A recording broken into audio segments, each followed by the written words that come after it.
السلام علیکم ورحمۃ اللہ وبرکاتہ۔ الحمدللہ رب العالمین، الصلاۃ والسلام علی سید المرسلین وعلی آلہ اصحابہ اجمعین، اما بعد۔ قال اللہ تعالی فی القرآن المجید: فاعوذ باللہ من الشیطان الرجیم، بسم اللہ الرحمن الرحیم۔ تو محترم شامعین اکرام، آج جو میرا موضوع ہے ماہ محرم اور اس کی بدعت۔ تو محترم شامعین اکرام، محرم الحرام اسلامی سال کا پہلا مہینہ ہے اور یہ بڑی حرمت والا اور برکت والا مہینہ ہے۔ مذہب اسلام نے ماہ محرم کو ایک محترم مہینہ قرار دیا ہے۔ خود اللہ رب العالمین نے اس کی فضیلت کے بارے میں اللہ تعالیٰ نے قرآن مجید میں سورہ توبہ کے اندر آیت نمبر 32 کے اندر اللہ رب العالمین فرماتے ہیں، مہینوں کی گنتی اللہ کے نزدیک کتاب اللہ میں 12 کی ہے، اسی دن سے جب سے آسمان و زمین کو اس نے پیدا کیا۔ ان میں 4 حرمت و ادب کے ہیں، جن میں 3 مہینے ذی القعدہ، ذی الحجہ اور محرم تو لگاتار ہیں، اور چوتھا مہینہ رجب کا مہینہ ہے جو جمادی شان اور شعبان کے بیچ میں آتا ہے۔ تو محترم شامعین اکرام، اور حرمت کا مطلب یہ ہے کہ ان 4 مہینوں میں لڑائی جھگڑا اور قتل و خون ریزی سے بچا جائے۔ ویسے تو کسی مہینے میں یہ کام کرنا جائز نہیں ہے، لیکن ان 4 مہینوں میں خاص طور سے بچنے کا حکم دیا گیا ہے۔ اس ممانعت کے باوجود اگر کوئی شخص اس مہینے میں لڑائی جھگڑا قتل و خون ریزی یا کسی گناہ کا کام کرتا ہے تو اس کا گناہ دوسرے مہینے کے مقابلے میں زیادہ ہو جائے گا۔ تو اسلامی میرے دوستو، میرے بھائیوں، یوں تو 4 مہینے حرمت و برکت اور فضیلت سے بھرے ہوئے ہیں، لیکن ہم جن ایام سے گزر رہے ہیں وہ محرم الحرام کے ایام ہیں۔ اس لیے آج کے خطبے میں صرف ماہ محرم اور اس کی بدعت کا تذکرہ کیا جائے گا۔ تو محترم شامعین اکرام، سب سے پہلے یہ بیان کر دیا جائے کہ محرم الحرام اسلام کا سال کا پہلا مہینہ ہے، جس کی بنیاد تو نبی صلی اللہ علیہ وسلم کے واقع ہجرت پہلے، لیکن اس اسلامی سن کے استعمال کا آغاز سن 17 میں حضرت عمر فاروق رضی اللہ عنہ کے عہد حکومت سے ہوا، جیسا کہ بیان کیا جاتا ہے کہ حضرت ابو موسیٰ اشعری رضی اللہ عنہ ایمن کے گورنر تھے۔ انہوں نے حضرت عمر فاروق رضی اللہ عنہ کو لکھا کہ آپ کے خطوط اور فرمان آتے ہیں، لیکن یہ نہیں پتہ چلتا ہے آپ نے کس تاریخ میں لکھا ہے۔ تو محترم شامعین اکرام، یہ بھی بیان کیا جاتا ہے کہ حضرت عمر فاروق رضی اللہ عنہ کے پاس ایک دستاویز آیا جس میں صرف شعبان لکھا ہوا تھا، اور یہ نہیں پتہ چل رہا تھا کہ وہ کون سا شعبان۔ حضرت عمر فاروق رضی اللہ عنہ نے پڑھ کر فرمایا کہ اس تحریر میں کون سا شعبان ذکر ہے جو گزر گیا اس کا، یا جو موجود ہے اس کا، یا جو آنے والا ہے اس کا۔ تو محترم شامعین اکرام، حضرت عمر فاروق نے صحابہ کرام کو اکٹھا کیا اور ان کے سامنے یہ مسئلہ رکھا، تب خیال کے بعد قرار پایا کہ اپنے تاریخ کی بنیاد واقع ہجرت کو بنایا جائے، لیکن ہجرت ہی سے سن تاریخ کی ابتدا کوئی کی گئی، جبکہ نبی صلی اللہ علیہ وسلم کی زندگی کے اور بھی اہم واقعات تھے۔ آپ کی والدت، آپ کی بعث اور آپ کی وفات ان میں سے کسی سے بھی سن تاریخ کی بنیاد رکھی جا سکتی تھی، لیکن نہیں، ہجرت سے اس لیے کی گئی کہ ہجرت حق و باطل کے درمیان فرق کرنے والی ہے۔ ہجرت کے ذریعے اللہ کی عبادت کی آزاد نفذا ملی، ہجرت کے ذریعہ اسلام کو غلبہ حاصل ہوا۔ محترم شامعین اکرام، اس کے بعد پھر مسئلہ پیدا ہوا کہ سال کا پہلا مہینہ کس سے مانا جائے۔ محترم شامعین اکرام، چنانچہ فیصلہ کیا گیا کہ ماہ محرم سے سال کی ابتدا کی جائے، لیکن محرم کے مہینوں کو پہلا مہینہ کیوں مانا گیا جبکہ ہجرت کا واقعہ ربیع اول کے مہینے میں پیش آیا تھا؟ اس کی وجہ یہ ہے کہ نبی صلی اللہ علیہ وسلم نے ذی الحجہ کے آخر میں مدینہ منورہ کی طرف ہجرت کا منصوبہ طے کر لیا تھا، لیکن اللہ کے طرف سے فوراً اجازت نہیں ملی اور ربیع اول کا مہینہ آ گیا۔ چنانچہ نیت ذی الحجہ کے آخر میں کر لی گئی تھی۔ اس کے بعد جو مہینہ آ رہا تھا وہ محرم تھا، چنانچہ نبی صلی اللہ علیہ وسلم کی نیت کا اعتبار کرتے ہوئے پہلا مہینہ محرم قرار دیا۔ محترم شامعین اکرام، ماہ محرم کے 10ویں دن کی فضیلت کے بارے میں بہت ساری روایتیں بیان کی جاتی ہیں، جن میں اکثر ضعیف اور من گھڑت ہیں۔ کچھ من گھڑت روایت سنیں۔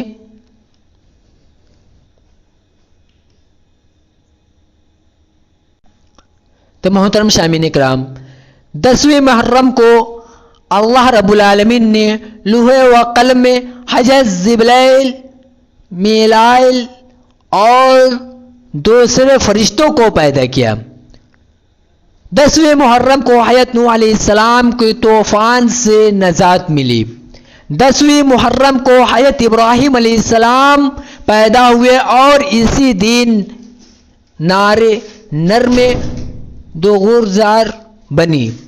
10ویں محرم کو اللہ تعالیٰ نے حضرت اسماعیل علیہ السلام کو ذبح کرنے کے بجائے دمبے کا ذبح کیا۔ 10ویں محرم کو حضرت موسیٰ علیہ السلام پر تورات نازل ہوئی۔ 10ویں محرم کو حضرت یوسف علیہ السلام کو جیل سے چھٹکارا ملا۔ اسی دن اللہ تعالیٰ نے حضرت ایوب علیہ السلام سے مصیبتیں اور پریشانیاں دور کی تھی۔ اسی دن حضرت یونس علیہ السلام کو اللہ تعالیٰ نے مچھلیوں کے پیٹ سے نکالا تھا اور اسی دن ان کی قوم کو توبہ کرنے کی توفیق بھی ہوئی تھی اور اسی دن نبی صلی اللہ علیہ وسلم کے اگلے اور پچھلے گناہ کو معاف کیے گئے۔ محترم شامعین کرام، اسی طرح کچھ من گھڑت حدیث اور بیان کی جاتی ہے، جس نے 10ویں محرم کا روزہ رکھا اس نے گویا سارے زمانے کا روزہ رکھا۔ محترم شامعین کرام، جس نے 10ویں محرم کو سب بیداری کی تو اس نے گویا ساتوں آسمانوں کی مخلوق کے برابر اللہ کی عبادت کی۔ تو محترم شامعین کرام، جس نے 10ویں محرم کو ایک گھونٹ شراب پی لیا تو اس نے گویا اللہ کی ایک لمحے کے لیے نافرمانی نہیں کی۔ جس نے 10ویں محرم کو کسی بھوکے کو کھانا کھلایا گویا اس نے پوری امت محمدیہ کو کھانا کھلایا۔ محترم شامعین کرام، بعض لوگ کہتے ہیں کہ 10ویں محرم کے دن شرما لگانے سے اللہ بھر آنکھیں نہیں آتی۔ 10ویں محرم کو نہانے سے سال بھر بیماریاں نہیں آتی۔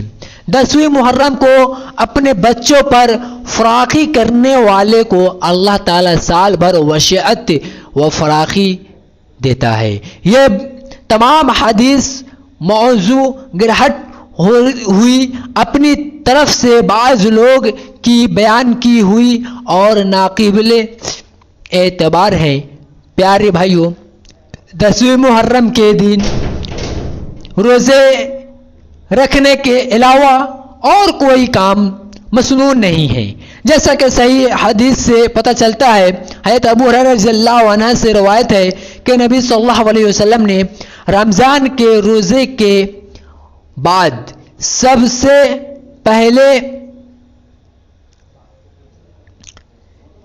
پہلے روزہ اللہ کے مہینے محرم کا روزہ ہے۔ تو محترم شامعین کرام،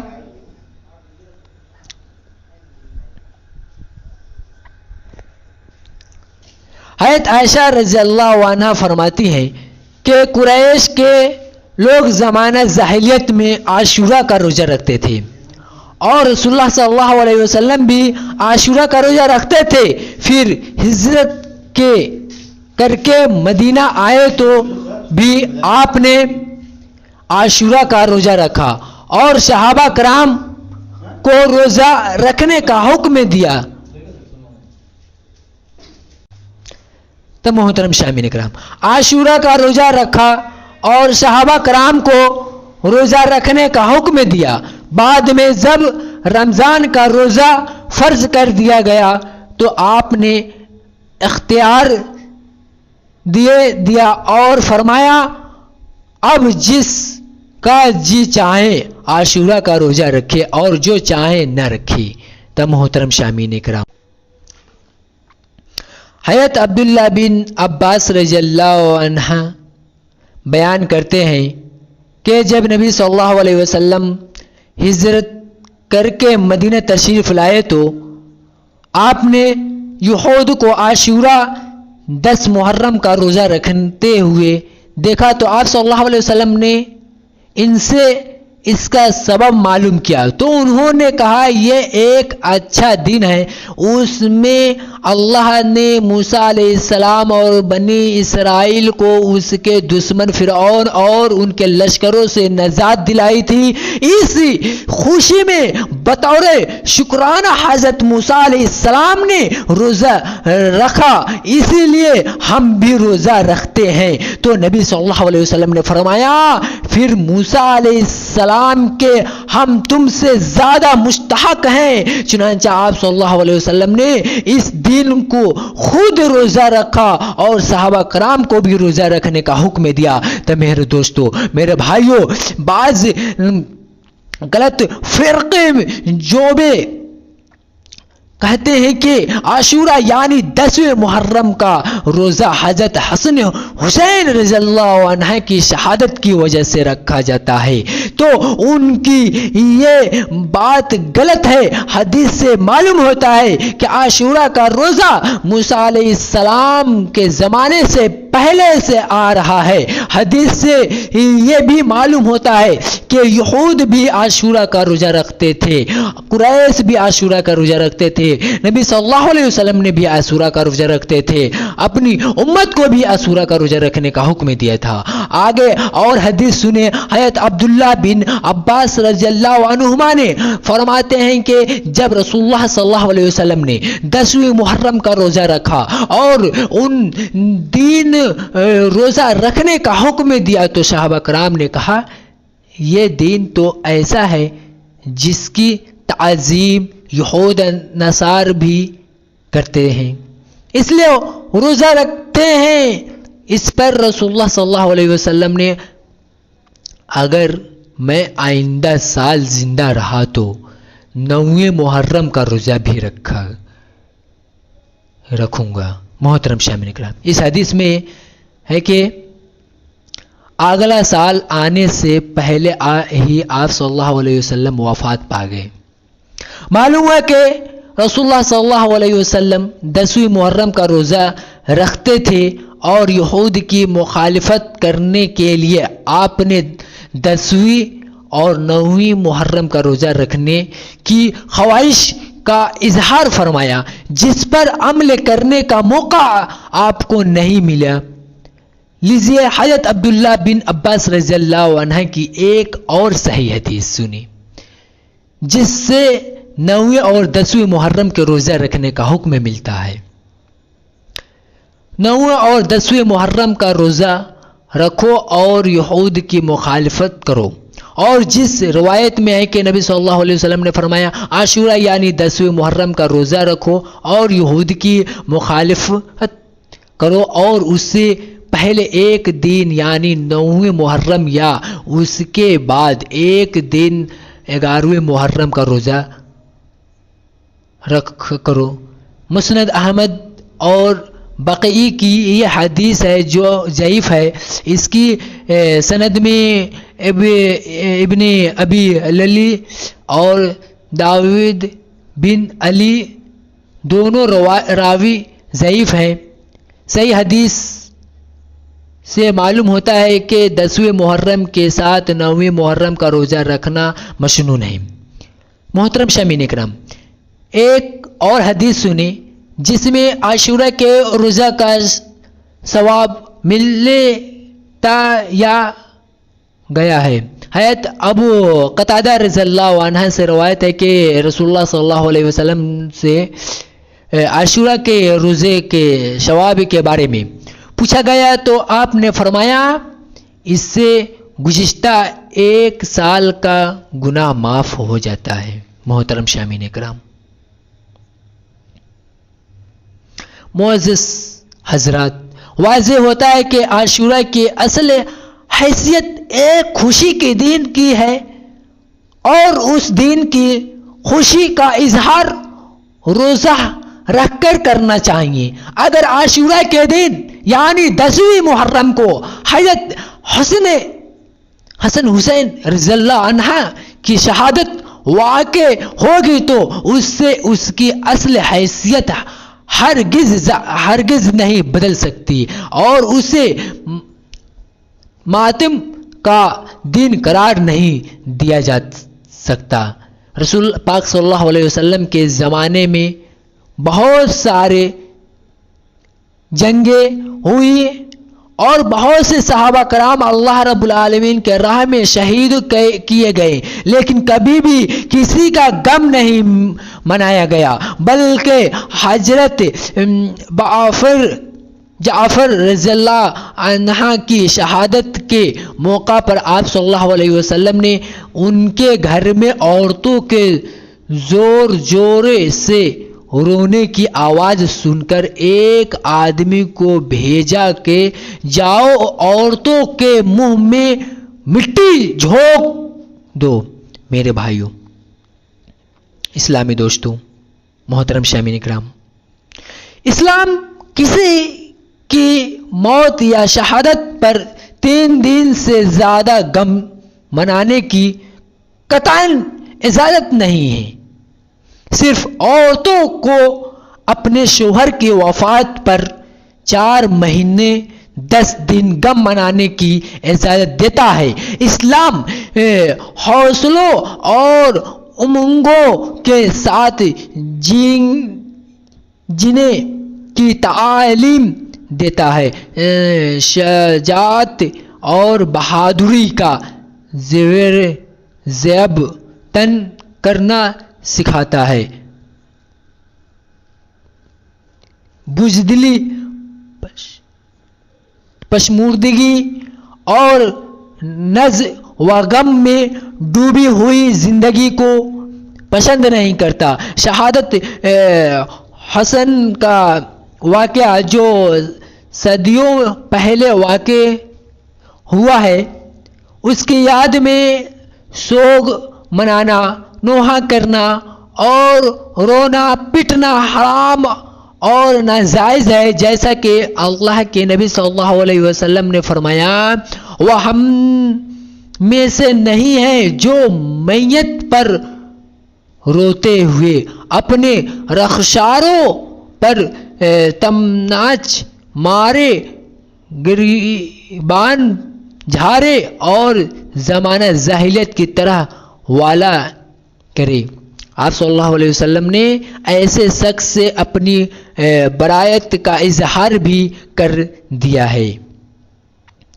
میں ایسے شخص سے بری ہوں، خفا ہوں جو گمی میں شرم منڈواتے اور چلا کر روئے اور گریبان جھاڑے اور گریبان کو بھی پھاڑے۔ اس ماہ میں خاص طور سے عورتیں اپنے کو مزین کرتی ہیں۔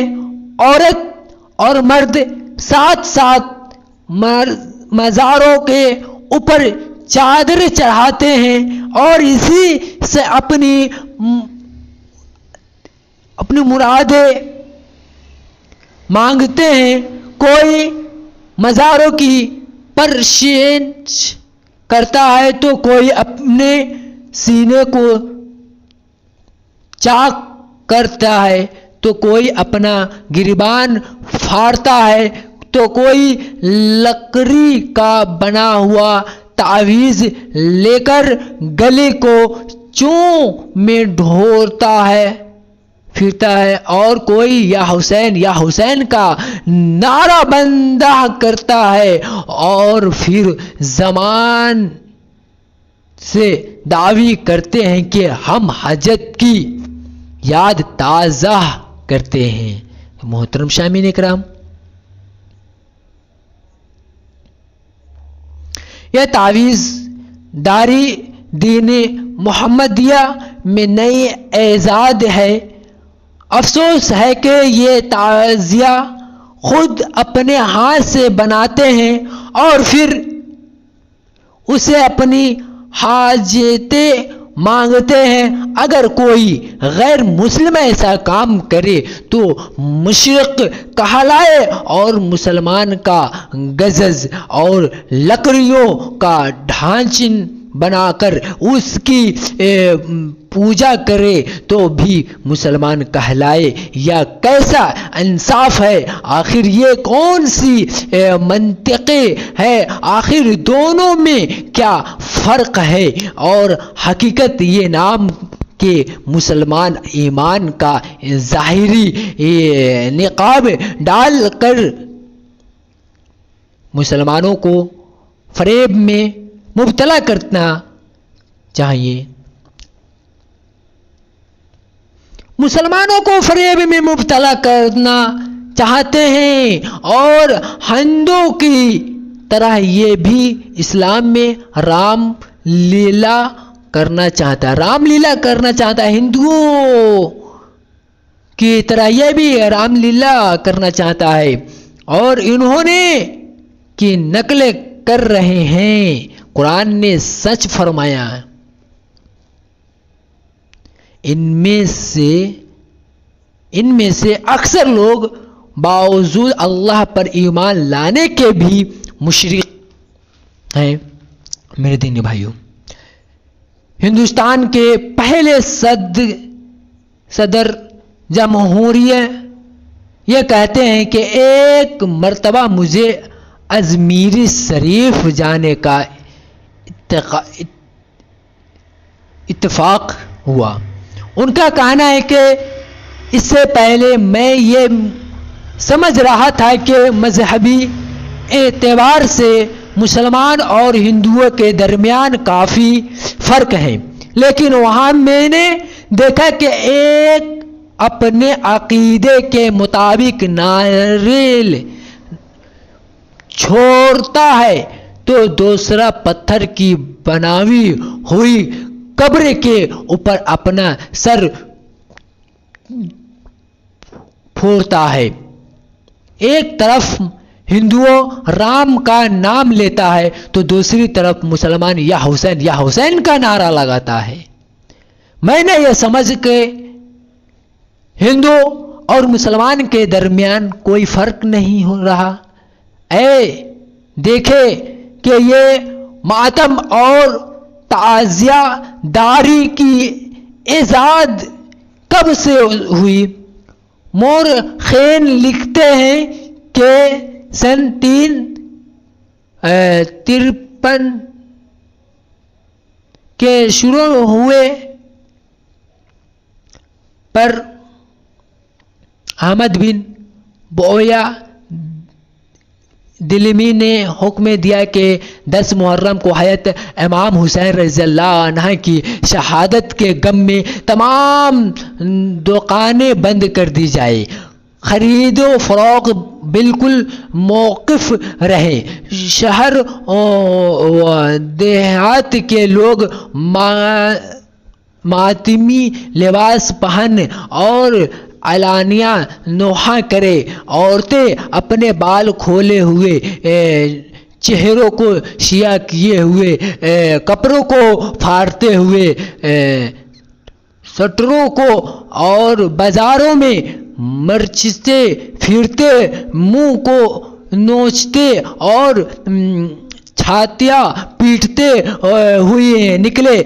شیعیان نے اس حکم کی بخوشی تعلیم کی، مگر اہل سنت دم بخود اور خاموش رہے، کیونکہ شیعیان کی حکومت تھی۔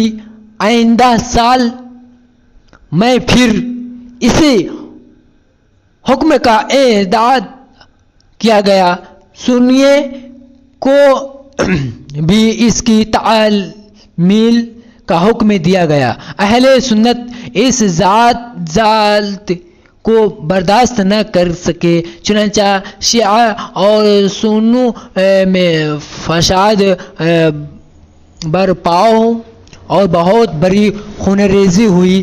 اس کے بعد شیعوں نے ہر سال اس رسم کو زیر عمل لانا شروع کر دیا اور آج تک اس کا رواج ہم ہندوستان میں دیکھ رہے ہیں۔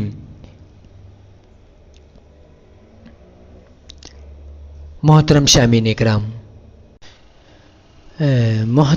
اکرام، ہندوستان میں تعزیہ داری کب اور کیسے آئی، اس کے بارے میں بیان کیا جاتا ہے کہ امیر تیمور لنگ نے کربلا سے حضرت حسن رضی اللہ عنہ کے روضہ کی نقل حاصل کی، اس کے بعد اس کا تعزیہ کی شکل میں تبدیل کیا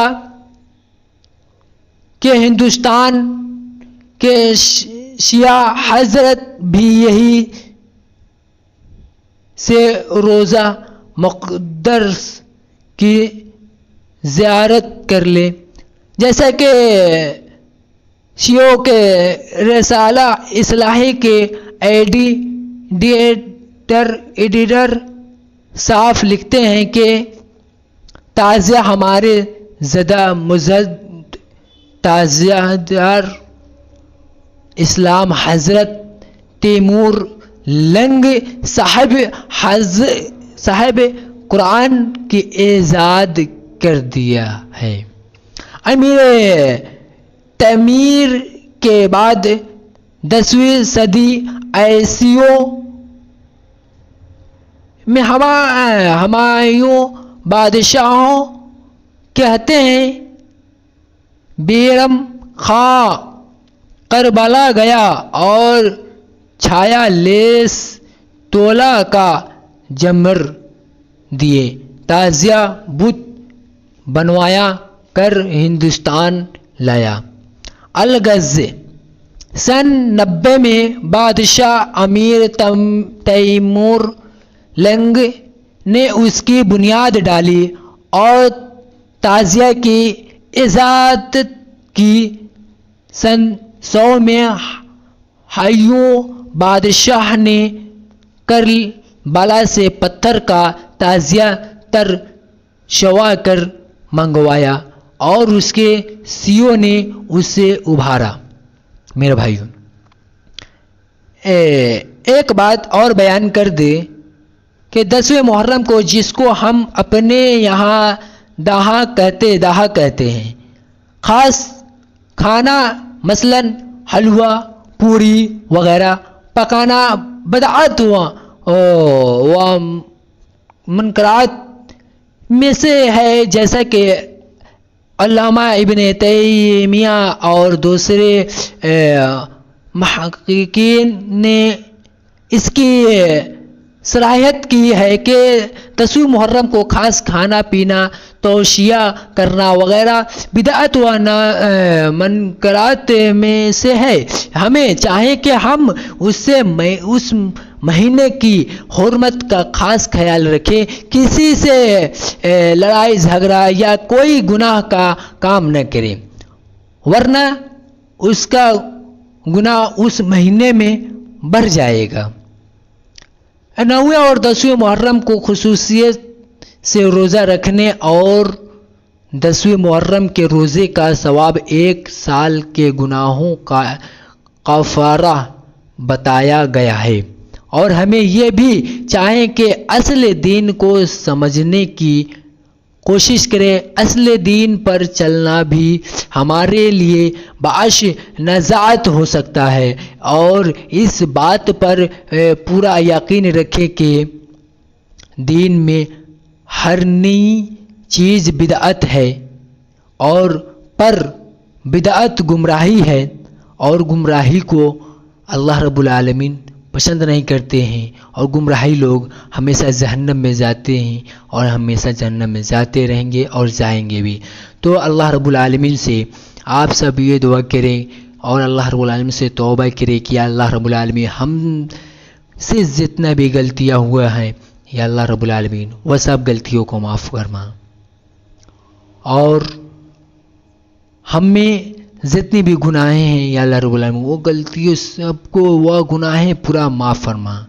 آخر میں دعا ہے کہ اللہ رب العالمین ہم سب کو اسلام کے سیدھے راستے پر چلنے کی توفیق عطا فرمائے، آمین۔ وآخر دعوانا الحمدللہ رب العالمین۔ السلام علیکم ورحمۃ اللہ وبرکاتہ۔